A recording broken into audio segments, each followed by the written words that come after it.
Olha só, esse é o nosso caderno de geometria, é o caderno C, certo? Tá aqui o índice de geometria do caderno C. E essa conversa que eu vou ter agora com vocês é uma conversa assim de planejamento de como vai se dar o nosso estudo de geometria plana, ok? Nosso grupo presencial aqui, vou dizer presencial, né? Mas o grupo que acompanha ao vivo as aulas toda semana é um grupo pequeno e isso facilita para que eu consiga junto com vocês personalizar aí o estudo, já que as características de vocês são tão diferentes, né? Tem do estudante que já vem fazendo vestibular há algum tempo e que está meio que revisando isso tudo, ao estudante que está há 10 anos de formado já e voltou a estudar agora e está esquecido quase que completamente das coisas. Então, nesse intervalo eu pensei, como na próxima semana eu quero começar a geometria, é importante que vocês já saibam um pouco de como vai ser o nosso estudo de geometria, certo? O caderno de geometria ele está dividido em 4 capítulos, que na verdade tem subtópicos, né? Primeiro capítulo, geometria plana, parte 1, parte 2. Isso está assim, parte 1 e parte 2, na verdade, porque outrora, noutra época, esse capítulo estava num caderno e esse capítulo estava em outro. Eles não estavam no mesmo caderno. Tem um capítulo de geometria espacial e de geometria analítica, certo? Vocês que estão fazendo o curso ao vivo, online, agora em 2020, geometria espacial e geometria analítica, as aulas teóricas já estão gravadas. Então, vale a pena a gente lembrar que essas daqui vocês vão assistir no YouTube. Tá? Elas já estão gravadas. Aqui também. Tá? E a gente vai ter, além disso, tá? Aulas de dúvidas, de exercícios, enfim.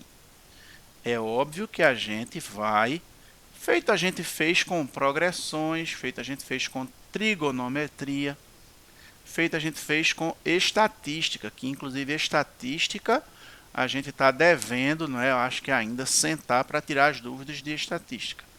Quero até pedir que vocês vejam aí que horinha vocês vão tirar para estudar estatística, porque é um assunto que vale muito a pena estudar, porque sempre cai no Enem fácil. Sempre cai fácil. Com pouco investimento de tempo, você se dá bem na parte de estatística do Enem. Eu não estou longe de mim dizer que estatística é fácil. Estatística como um todo, é outra área do conhecimento. Já se desmembrou da matemática.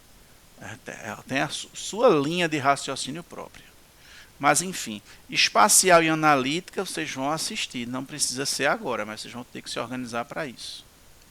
E espacial, inclusive, é muito importante para o Enem. Cai muito e o que cai também costuma ser razoavelmente fácil. Então dá para levantar a nota do Enem estudando espacial. Você pode já tentar fazer de agora, dependendo do conhecimento de geometria plana que você tem. Pode e deve. Mas vamos lá, vamos falar sobre geometria plana em si. Eu queria que vocês entendessem alguns pontos de vista, que inclusive eu falo aqui nessa apresentação do que a gente vai estudar de geometria, e é importante que vocês leiam isso com calma em casa. Tá? Vê só, preste atenção. Se a gente for olhar esse texto aqui, que é o que eu quero que vocês leiam depois, em geometria plana vocês vão ver que vocês vão ter, estudando geometria plana, uma parte correspondente às definições e uma parte correspondente aos teoremas. Por exemplo, eu defino o que é um triângulo, defino o que é ângulo interno de um triângulo, defino o que é medida de um ângulo, explico o que é grau, o que é o grau? Vou explicar o que é grau e pá. Isso está aqui na linha das definições. Aí, paralelamente, eu chego aqui e digo, olha, a soma dos ângulos internos de um triângulo é 180 graus. Para falar que a soma dos ângulos internos de um triângulo é 180 graus, você tem que saber o que é um triângulo. Para você entender isso, tem que saber qual a definição de triângulo, o que é ângulo interno de um triângulo, o que é soma, né, que eu imagino que você saiba, o que é grau, o que significa 180 graus.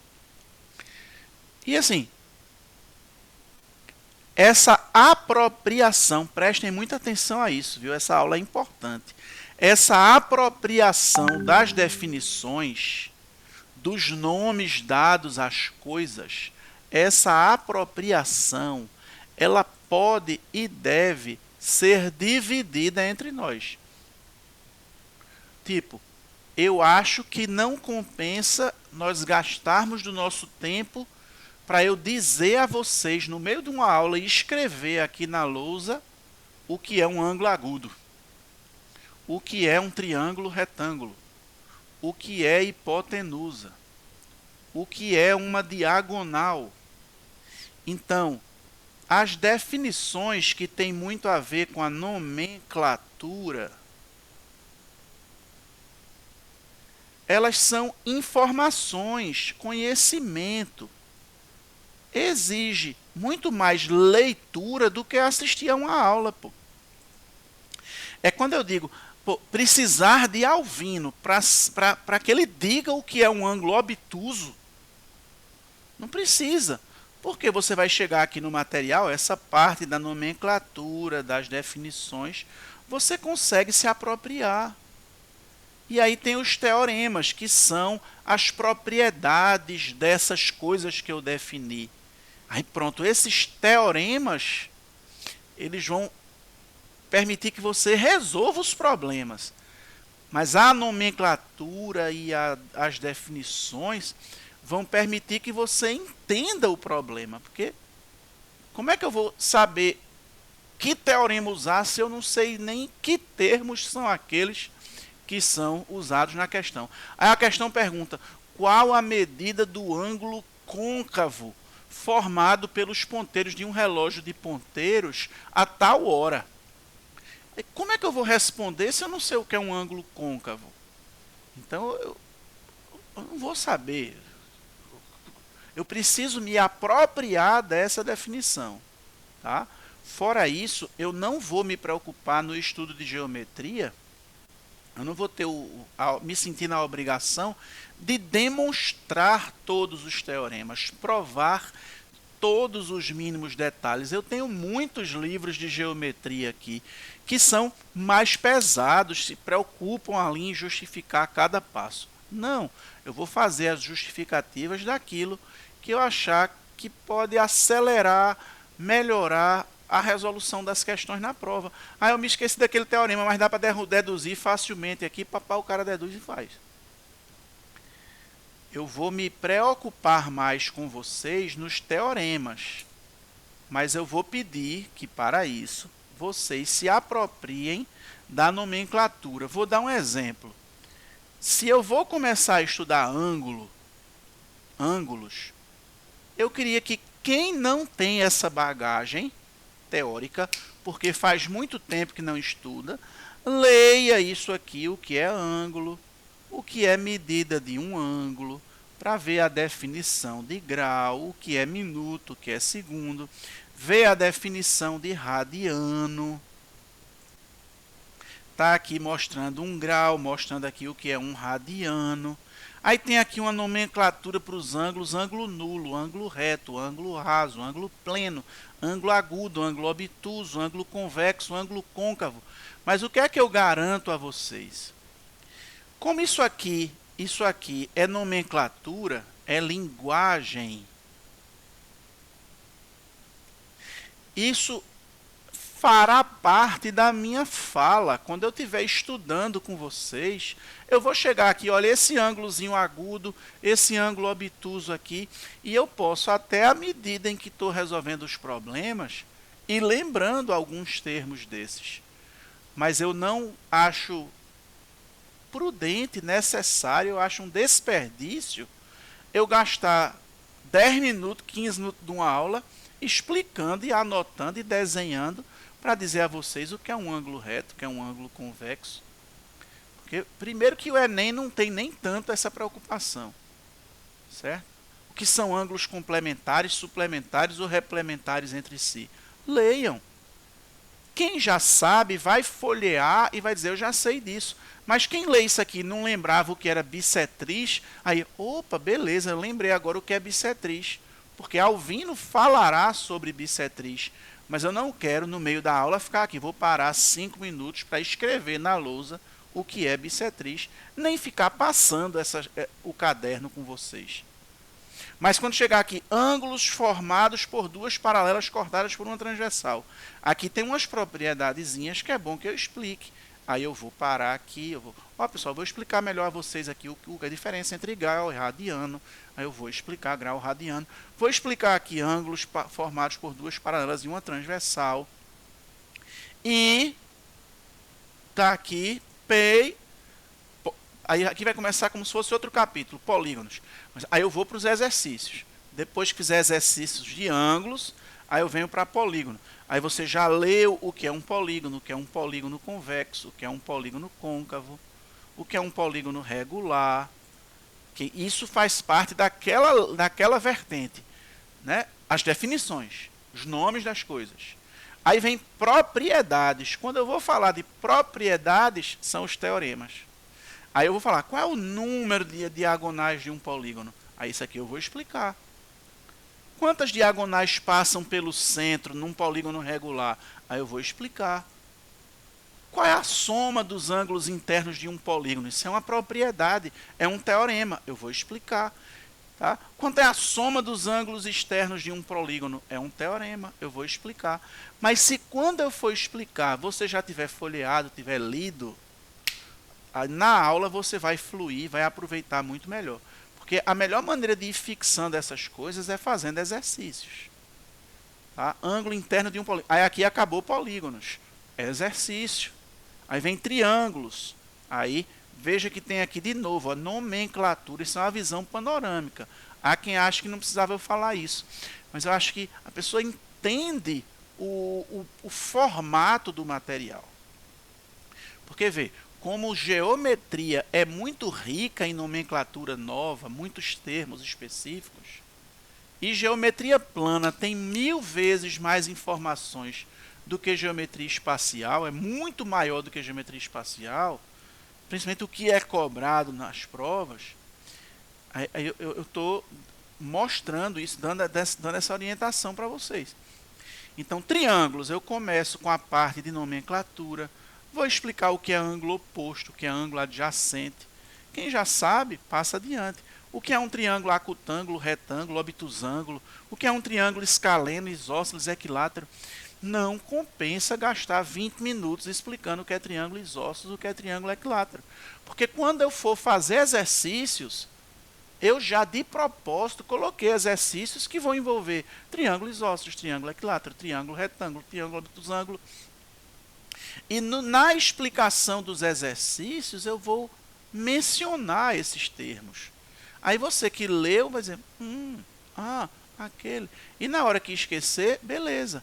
Aí eu explico o que é mediano, o que é baricentro, o que é mediatriz, o que é circuncentro, o que é a altura, o que é ortocentro, o que é bissetriz interna, o que é incentro. Aí, propriedades. Tá vendo que é sempre assim, paralelamente, definições e as propriedades. Eu até meio que separei mesmo assim. Falo primeiro dos termos, porque isso me ajudou a enxugar e vocês terem essa pré-leitura, né? Como se fosse uma pré-aula, só que lendo o material. E aqui quando fala dos teoremas, aí eu vou explicar a condição de existência de um triângulo, o teorema do ângulo externo, que é super importante. Aí vou explicar aqui essa relação, vou dar as propriedades do baricentro, propriedades do circuncentro, propriedades do incentro, e aí vou para exercícios de triângulos. Esses exercícios aqui, então, dessas três partes, aí Na parte 2, eu tenho lá mais algumas listas de atividades. Só que eu vou complementar essas listas de atividades de geometria com outras listas complementares, porque a quantidade de exercícios de geometria aqui não está tão grande. Então, eu preciso complementar um pouco com vocês, mas eu acho que quem está focado no Enem, a maneira boa mesmo de complementar isso é fazendo questões passadas do Enem. E à medida em que a gente for trabalhando, você já vai pegando provas passadas aí e vai resolvendo aos pouquinhos. Se ficar com muita coisa para fazer, vai fazendo aos pouquinhos. Tá? O plano que eu tenho com vocês é finalizar toda a teoria. A gente finalizar toda a teoria do curso, terminou tudo que a gente precisa estudar para o Enem, fim de outubro. Eu tinha pensado início de outubro antes, mas eu decidi que não vou ficar preocupado aqui. Eu fui fazer o cronograma, não, vamos fazer isso de forma tranquila, o Enem está mais para frente. Então eu vou continuar com vocês aqui, caso vocês queiram continuar comigo, nessas aulas ao vivo até final de outubro. Porque aí eu já vou planejar para novembro em diante, lançar uma outra turma, que eu espero que vocês continuem nela, não é? Vocês que estão comigo desde o começo do ano, mas aí essa eu vou fazer uma divulgação maior e tal, porque vai ser uma turma de uma pegada de revisão mesmo, e aí vai ser novembro, dezembro, até chegar em janeiro na prova do Enem, muito exercício. E ali a gente vai revisar, resolvendo exercícios. Exercícios que eu resolvo, exercícios que vocês resolvem. Dependendo da quantidade de pessoas que tiver, a gente reforçar o trabalho de tirar dúvidas, de monitoria, enfim. Mas vamos com calma até outubro. Então, na próxima aula eu já começo a falar de ângulos. E como geometria é um assunto que muita gente não sente assim aquela pegada, meu irmão, estou muito afim de estudar geometria, eu prefiro diluir geometria ao longo desses 2 meses, de setembro e outubro, pegando um pedacinho da nossa aula para estudar geometria, enquanto que no pedaço maior aí a gente continua estudando função quadrática, função exponencial, logaritmos, trigonometria. A gente vai ter que fazer exercícios de estatística, porque as aulas estão no YouTube, mas a gente vai ter que ter aula para fazer exercícios e tirar dúvidas de estatística. A gente vai fazer exercícios de geometria espacial também, mesmo estando no YouTube, de geometria analítica, mesmo estando no YouTube. Mas por agora, como eu já estou dando as aulas no YouTube ao vivo de combinatória, e vai ter gente que vai ter que acompanhar, bora devagarzinho, geometria bem diluído, né, fazendo aí esse estudo de um tempinho aí, 45 minutos por dia. A gente separa o final da noite aí para trabalhar com geometria aí. E aí paralelamente a gente vai trabalhando com os outros. Certo? Se por acaso chegar no final de outubro e vocês, a gente aqui, vocês, Alvin, tem algumas coisas assim que a gente queria que tu explicasse melhor, porque não ficou muito claro. Não tem problema se eu precisar, mesmo já lançando a revisão, fazer alguma coisa a mais com vocês para fechar algum ponto que ficou faltando porque a gente se dedicou a outras coisas, ninguém está aqui brincando.